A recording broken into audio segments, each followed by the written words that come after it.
So welcome back. Now we're in chapter 2 still, so the what is consent chapter, and we're into part 2 of that, which is looking at something I like to call hot spice.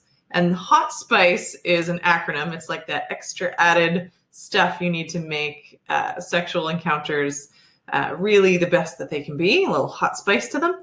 And each letter in this acronym builds on what we just looked at in the last video, which is the laws around consent. So it helps further explain some of those laws, broaden them with a little bit more detail, and also add in other really important factors of what makes consent true and total consent all the way from start to finish.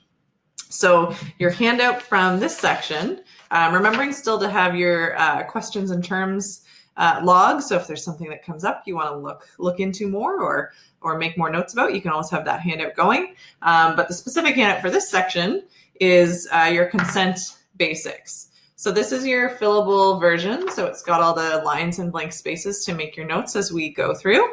And at the end, I have also given you a little sort of answer key, just because there is a lot of information. I want to make sure you guys do have it all in a space where you can come to it with all the answers in the right places. But I do challenge you to see how much of this you can do on your own first. So have this out, and hopefully you're making some notes as we're going through. Just for the record, the first questions on there, the top bit around those 5 different things, that is what we talked about in the last video. So those 5 different parts of the law around capacity to consent. So I'll give you one hint. One of them is age, right? So that's one of the things around capacity to consent. And then there were 4 others if you want to make sure you're filling that part in as well. So now we're looking at the acronym of hot spice and what it stands for. So the very first letter here, of course, is H. And what the H stands for is the word honest. So having consent be between 2 people as an honest interaction, this is one of the reasons we explored those myths and influences, that if you're feeling any social pressure or pressure from what you think things are supposed to be like or how you're supposed to respond to someone, but you're not being honest in yourself, that's also why we started before that by looking at your own identity and your own readiness. So once you have a sense of your identity, your readiness, what you feel is okay, and your partners hopefully had a chance to do this equally also, that you've honestly checked in a personal kind of inventory, and your partner has as well, you've sort of battled any concepts that you might have about what you think things are supposed to look like or sound like, and you're truly honestly saying what you feel without feeling any pressure to do otherwise, is one of the very first things you want when you're looking at total and true consent with a partner. After the H is the O. The O stands for ongoing.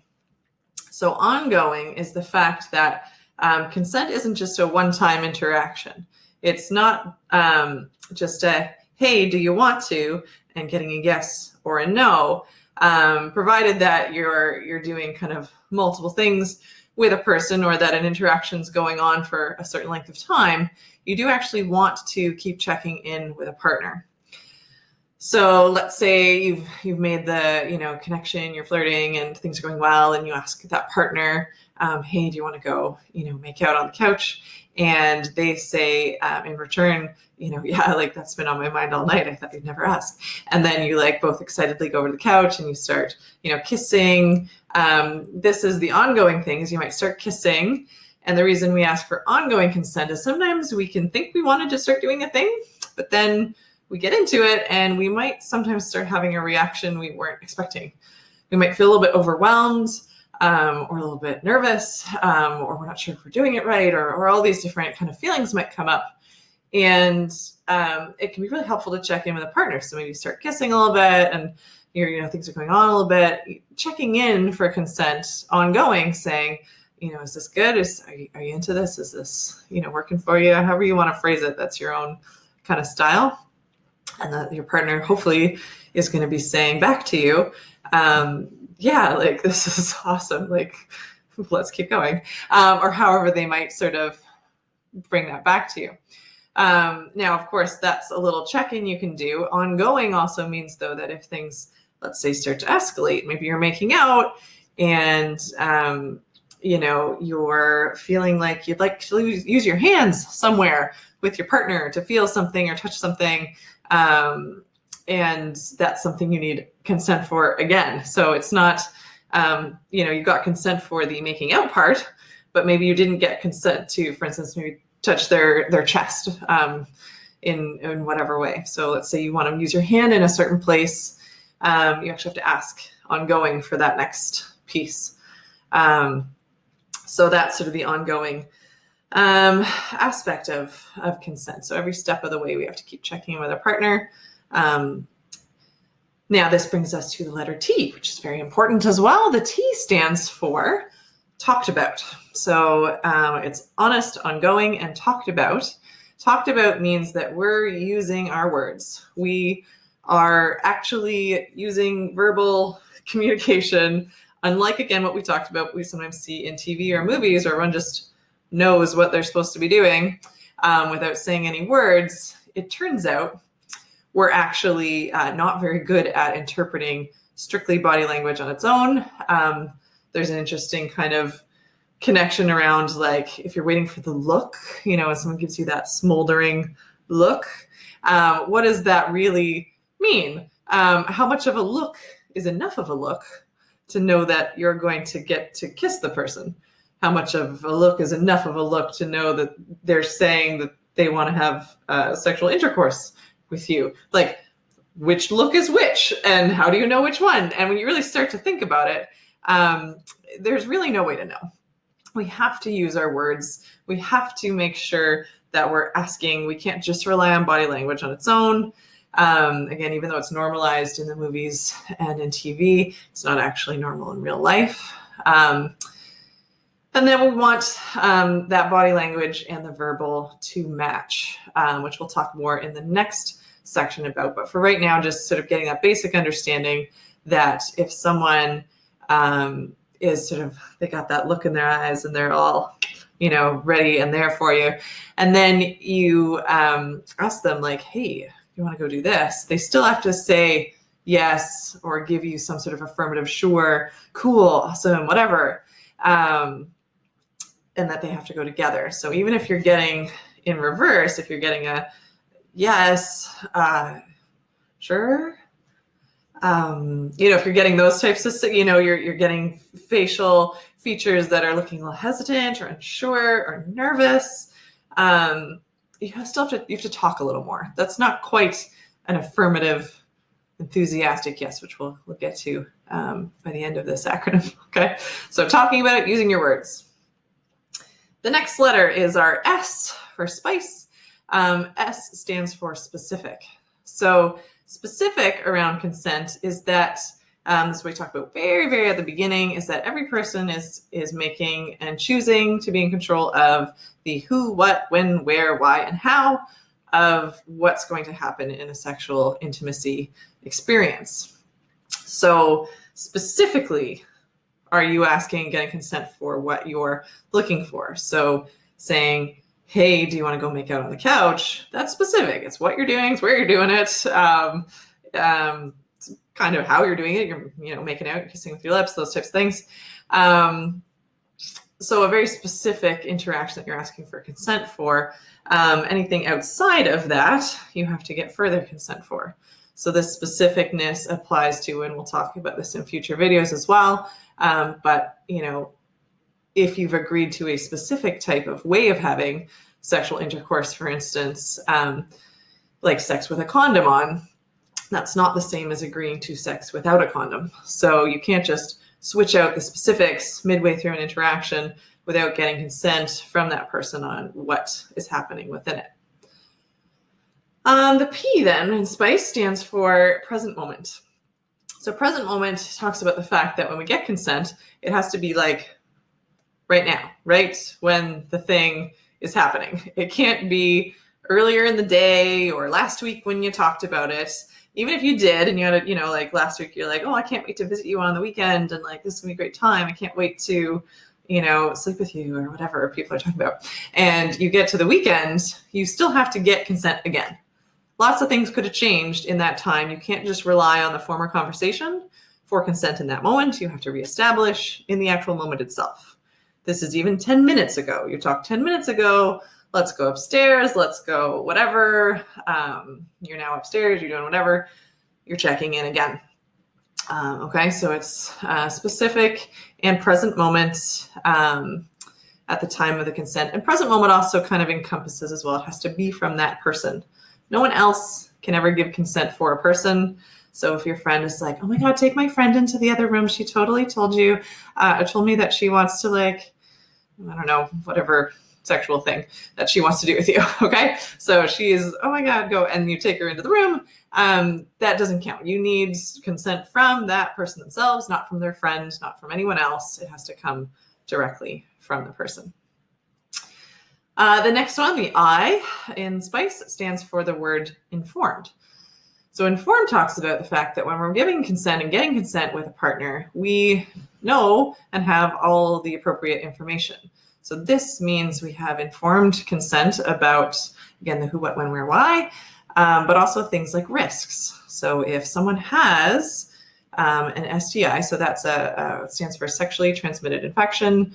We're going to talk a little bit more about that as well as we go, but just to start you off, that's something that if you do have genital to genital contact or mouth to genital contact, you can pass that to someone, and they can be pretty serious and not so nice. So if you are at risk for one of those things, you have to disclose that to a partner. That's an informed consent.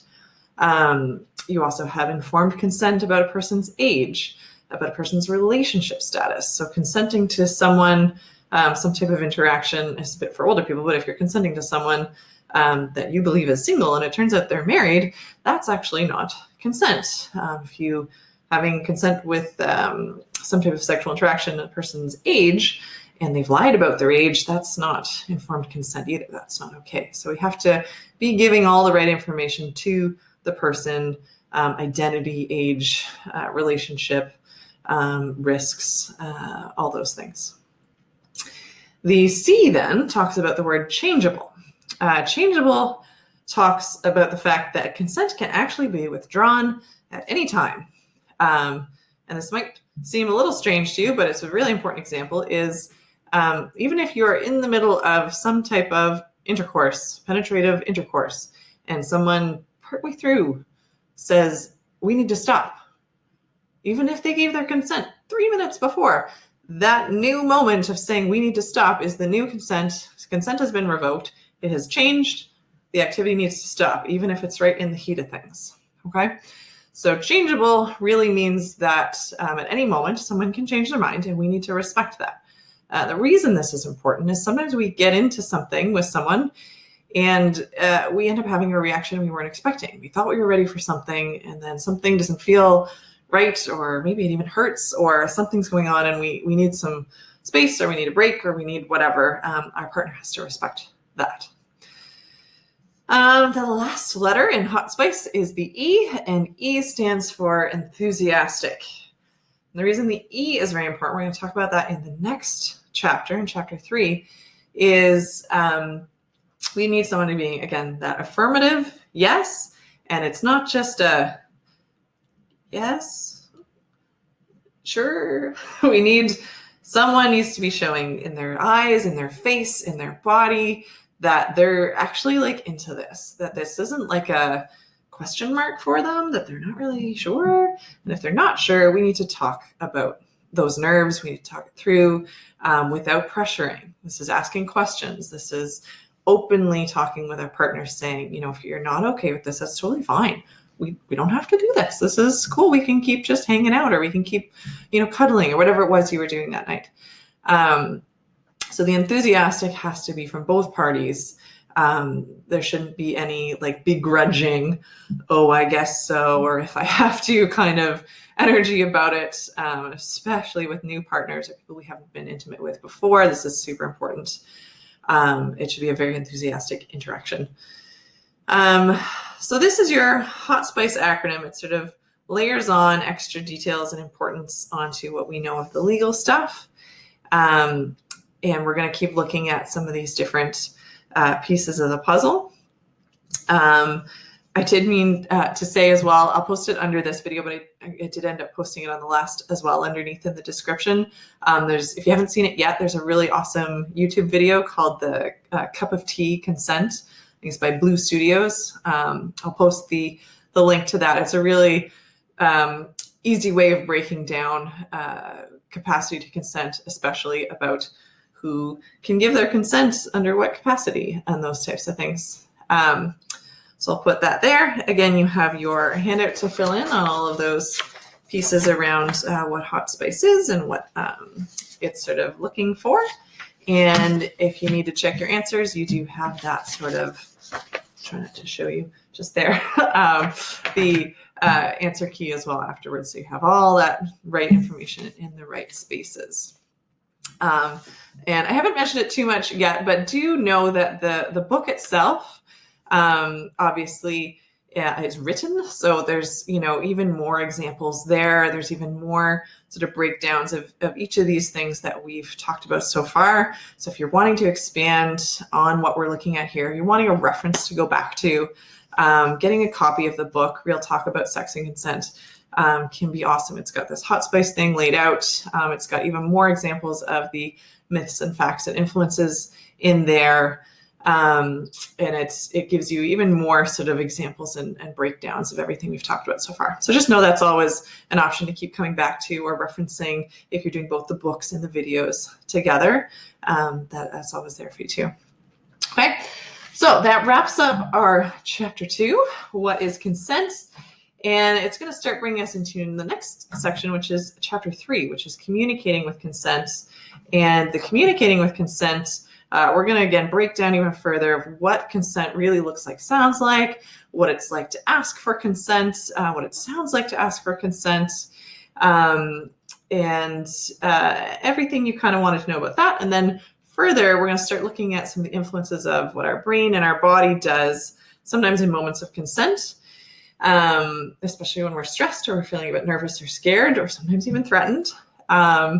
Because understanding those reactions in both ourselves and our partners can change our understanding of what we might think we need to look for in terms of that real, true, honest consent from someone, really focusing on that E of enthusiastic consent. We want to make sure the signs and signals we think we're seeing are what we're actually seeing. So we're going to spend a bit of time on that too. So I'll see you real soon over in chapter 3.